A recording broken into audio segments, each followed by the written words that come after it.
आपके रोज़े भी बहुत अच्छे से गुजरे होंगे। तो आज मैं जा रही हूँ इफ्तार पे, और ये फ़र्स्ट टाइम है कि अमेरिका में मैं किसी मस्जिद में रोज़ा इफ्तार करने वाली हूँ। तो चलें आपको भी दिखाती हूँ कैसा एक्सपीरियंस रहता है यहाँ पे। तो चलें चलते हैं। अभी 6:15 हो रहे हैं और हम लोग तकरीबन 25 मिनट तक पहुँच जाएंगे, क्योंकि ये मस्जिद थोड़ी दूर है, दूसरे सिटी में है। तो किसी ने इन्वाइट किया हुआ था वहाँ पे इफ्तार पे, इसलिए मैं जा रही हूँ। चलें जी, हम लोग पहुँच गए हैं सेंट रोज, और इसी सिटी में ही है मस्जिद। तो बस 2 मिनट में पहुँच जाएंगे हम। ये देखें जी, ये है यहाँ की मस्जिद, और अंदर जाके फिर दिखाती हूँ आपको। ये मस्जिद ना पाकिस्तानी कम्युनिटी ने बनाई है, तो ये वाला एरिया फ़ीमेल्स के लिए है, और नमाज भी हमने यहीं पढ़ी थी। बाकी इफ़्तार का अरेंजमेंट ना इन्होंने मस्जिद से बाहर टेंट लगा के किया हुआ था। बहुत अच्छा सेटअप था, अभी वो भी दिखाती हूँ आपको। ये देखें, यहाँ पे सारा फूड रखा हुआ है इफ्तार के लिए। अच्छा, मैं ना टाइम से थोड़ा पहले आ गई थी। शुक्र है जिन्होंने मुझे इनवाइट किया हुआ था वो भी थी, वरना तो बहुत ही अजीब हो जाता। लेकिन ये कि 5 से 10 मिनट के अंदर ही ना काफ़ी ज़्यादा लोग आना शुरू हो गए थे। तो ये देखें, यहाँ पे सारा इफ्तार के लिए इन्होंने सेटअप बनाया हुआ है, और बहुत अच्छा था। हर चीज़ जो है वो डिसिप्लिन से, तरीके से हो रही थी। सब लोग मिलजुल के काम कर रहे थे। इफ्तार के लिए ना यहाँ पे पैटीज़, रोल, खजूरें, फ्रूट चाट और मिल्क वगैरह था। और नमाज के बाद फिर इन्होंने डिनर भी सर्व किया था, जिसमें चने थे बहुत ही मज़े के। इसके अलावा बिरयानी थी, सैलेड थी साथ में, और बच्चों के लिए पिज़्ज़ा वगैरह भी था। चाय का इंतज़ाम भी किया हुआ था इन्होंने यहाँ पे, क्योंकि बहुत से लोगों को आदत होती है इफ्तार में चाय पीने की। बल्कि कुछ ख़वातीन तो कह भी रही थी कि हमारे सर में पेन हो रही है, और जब तक हम चाय नहीं पिएंगे हमें सुकून नहीं आएगा। तो बस चाय थी, इसके अलावा आइसक्रीम भी थी होममेड, बहुत मज़े की थी, मैंने भी टेस्ट की थी। तो सबके साथ मिलके रोज़ा इफ्तार किया, गपशप हुई, गैदरिंग काफ़ी थी, तकरीबन 50 से ज़्यादा ख़वातीन होंगी यहाँ पे। बाकी जेंट्स साइड का मुझे नहीं पता। खैर, यहाँ से फ्री होके अब हम लोग घर वापस जा रहे थे, और रास्ते में एक मेला भी लगा हुआ था। यहाँ पे ना कभी कभी ऐसे 6 महीने के बाद एक जगह पे सेटअप लगाते हैं, और डिफरेंट डिफरेंट प्लेसेस में फिर ये सेम सेटअप लगाते हैं ताकि लोग आएँ और इन्जॉय करें यहाँ पे ना। तो बच्चों से पूछा था हमें, वो इंटरेस्टेड ही नहीं थे यहाँ जाने में। रश भी इतना ज़्यादा था कि दूर तक लाइन थी गाड़ियों की। खैर, हम लोग सीधे घर गए। घर जाके मैंने सबसे पहले तो अपना पार्सल ओपन किया, जो कि पहले ही रिसीव हो गया था मुझे, लेकिन जल्दी जल्दी में मुझे टाइम ही नहीं मिला देखने का। तो मैंने सोचा कि खुद भी देखती हूँ, आपको भी दिखाती हूँ, और उसके बाद मैं चेंज करूँगी। मैंने एक्चुअली किचन के लिए कुछ चीज़ें ऑर्डर की हुई थी टीमू से, तो बड़ी ज़बरदस्त चीज़ें मिली हैं। ये देखें, ये डबल ग्लास बॉल था जो कि ट्रेंडिंग में है आजकल। तो टीमू से आपको पता है ज़रा सस्ती और डिफरेंट सी चीज़ें मिल जाती हैं, तो शॉपिंग करती रहती हूँ मैं यहाँ से। और इसके अलावा ये कप्स जो हैं डिस्पोजेबल, ये मैंने ऑर्डर किए थे इफ्तार बॉक्सेस के लिए।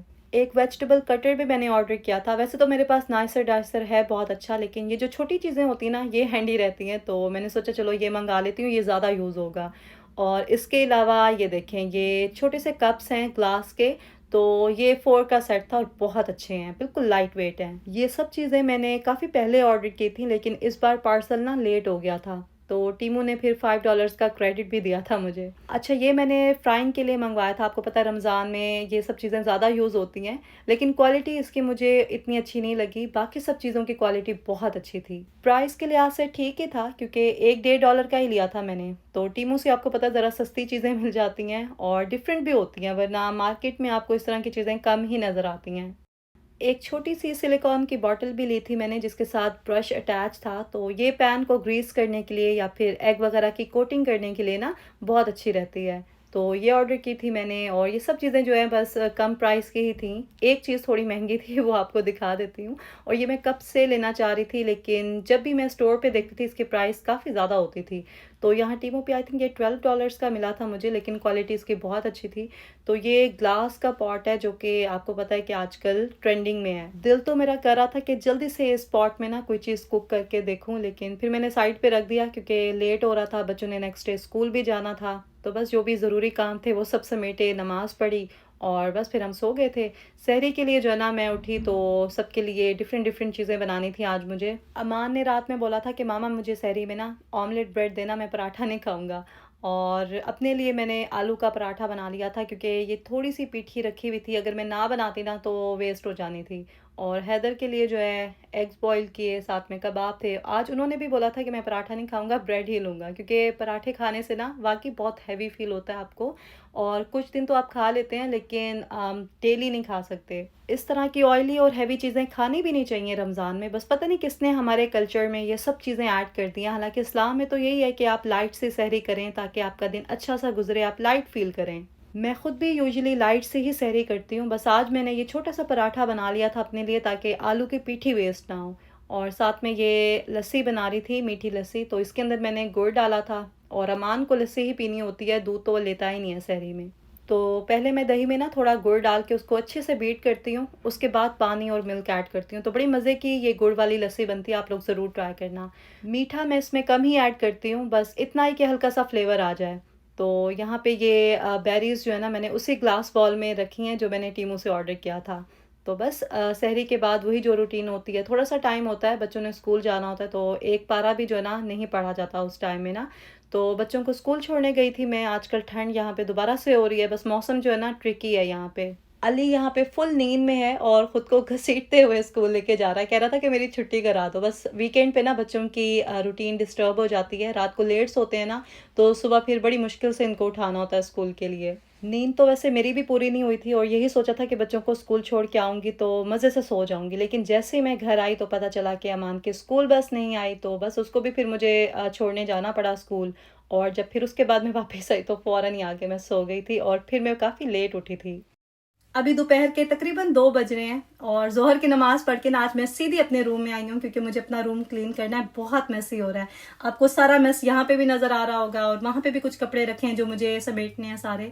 असल में मैंने रमज़ान से पहले अपना रूम क्लीन किया था, उसके बाद मुझे टाइम ही नहीं मिला। तो आज मैंने सोचा है कि ये काम ज़रूर कर लेती हूँ, इसके बाद ईद के कपड़े भी निकालने हैं, वो भी दिखाती हूँ कौन सा मैं सोच रही हूँ पहनने का। क्योंकि आगे फिर जो है ना 2 दिन के बाद आखिरी अशरा स्टार्ट हो जाएगा और उसमें आपको पता है कि इबादत का कुछ एहतमाम करना होता है हमने। तो इसलिए कुछ चीज़ें हैं जो मैं सोच रही हूँ कि इन 2 दिनों में मैं कर लूँ। मैं जब पाकिस्तान गई थी ना तो वहां से कुछ ड्रेसेस लाई थी अपने लिए, बाकी सब तो मैंने पहन लिए हैं, बस ये एक ड्रेस है जो बिल्कुल न्यू है जो अभी तक मैंने नहीं पहना। तो मैं सोच रही हूँ कि ईद पे यही ड्रेस पहन लेती हूँ। इसका कलर है टी पिंक, बहुत प्यारा शेड है, ये one of my favourite colour है और इस पे ग्रीन सा ये जो टच आ रहा है ना, ये बहुत प्यारा लग रहा है। अच्छा, ये मैंने शर्ट ली थी लाइमलाइट से और ये क्लियरेंस पे मुझे आई थिंक 2000 में मिली थी, एक्चुअल प्राइस इसके 5000 थी। तो उस टाइम मैंने ले ली थी कि इतनी कम प्राइस में मिल रही है तो काम आ ही जाएगी। और इसके साथ दुपट्टा जो है ना मैंने खुद ही बनवाया था, तो ये लेस ली थी मैंने लिबर्टी से और ये इसके ऊपर अटैच करवाई थी। आपको क्लोज करके दिखा देती हूँ ताकि पूरी इसकी लुक आपको नजर आए और फिर आप मुझे अच्छा सा मशवरा दें। ये देखें इस तरह से ये काम हुआ हुआ है इस पे, और दुपट्टा जो है ना उसके एक साइड पे मैंने चौड़ी वाली लेस लगवाई थी और बाकी तीनों साइड्स पे ये पतली वाली लगवाई थी। चलें जी, अब मैं घर के कुछ काम वगैरह कर लेती हूँ और साथ में शेयर करती हूँ आपके साथ वो मिस्टेक्स जो हमें अवॉइड करनी चाहिए रमज़ान में। तो सबसे पहले तो हमने लेज़ी नहीं होना। बहुत से लोग रोज़ों में ना ये बहाना करते हैं कि हमारी एनर्जी लो हो रही है, हमने तो रोज़ा रखा हुआ है, या फिर हमारी नींद नहीं पूरी हो रही, काम का बर्डन ज़्यादा है, तो इसलिए वो लेज़ी फ़ील करते हैं और इवन के कुरान, नमाज़ उनमें भी थोड़ी-सी ना सुस्ती दिखाते हैं। तो ऐसा बिल्कुल भी नहीं करना, ठीक है? रोज़ा रखने का ये मतलब नहीं है कि हम रोज़ा रख के सो जाएँ। अच्छा, अक्सर लोग ऐसे ही करते हैं कि सहरी करके सो जाते हैं और फिर इफ्तार से थोड़ा-सा पहले उठ जाते हैं।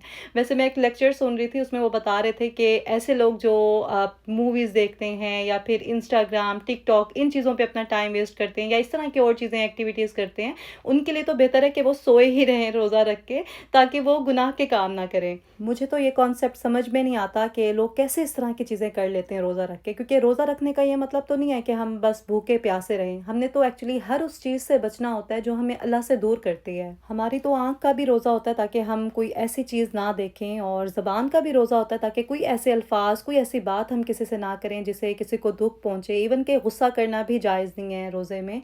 और इसके अलावा जो हम ग़िबतें करते हैं, मज़े-मज़े से गॉसिप और इधर-उधर की बातें करते हैं फ़ोनों पे, वो भी बहुत गलत है। तो इसलिए अवॉइड क्या करें फ़ोन कॉल्स, और कानों से सुनना भी जायज़ नहीं है। तो अगर कोई आपसे इस तरह की बात करने की कोशिश करे तो आप टॉपिक चेंज कर लें, या फिर कह सकते हैं आप कि मेरा रोज़ा है, रोज़ा ख़राब होगा।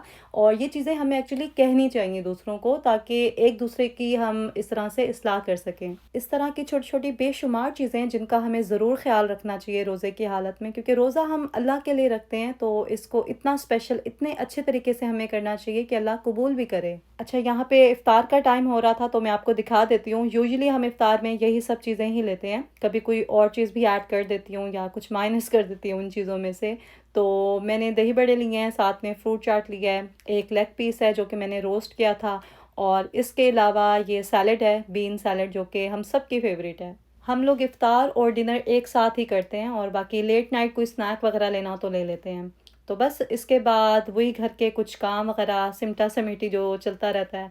और फिर मैंने ये वैक्यूम जो है ना, इसका भी ऑपरेशन किया। ये ना काम ही नहीं कर रहा था कुछ दिनों से, तो इसको ओपन करके मैंने अच्छी तरह से इसकी क्लीनिंग की, और बिल्कुल ये अब ठीक काम कर रहा था। कुछ काम ऐसे होते हैं जो हमें पहले मुश्किल लग रहे होते हैं, लेकिन जब हम उन्हें करना शुरू करते हैं तो फिर हमें पता चलता है कि इतना आसान था उन्हें करना, और वो सब कर लेने के बाद बहुत आसानी हो जाती है, लाइट फील होता है, एक खुशी होती है हमें। ये वैक्यूम मैंने कुछ ही महीने पहले लिया था, और पहले बहुत अच्छा काम कर रहा था, लेकिन अभी तो बिल्कुल ही काम नहीं कर रहा था, बल्कि इसे जब ऑन करते थे ना तो इसके अंदर से कचरा बाहर निकलता था। तो बच्चे तो कह रहे थे कि मामा ये ख़राब हो गया, अब नया ले लें।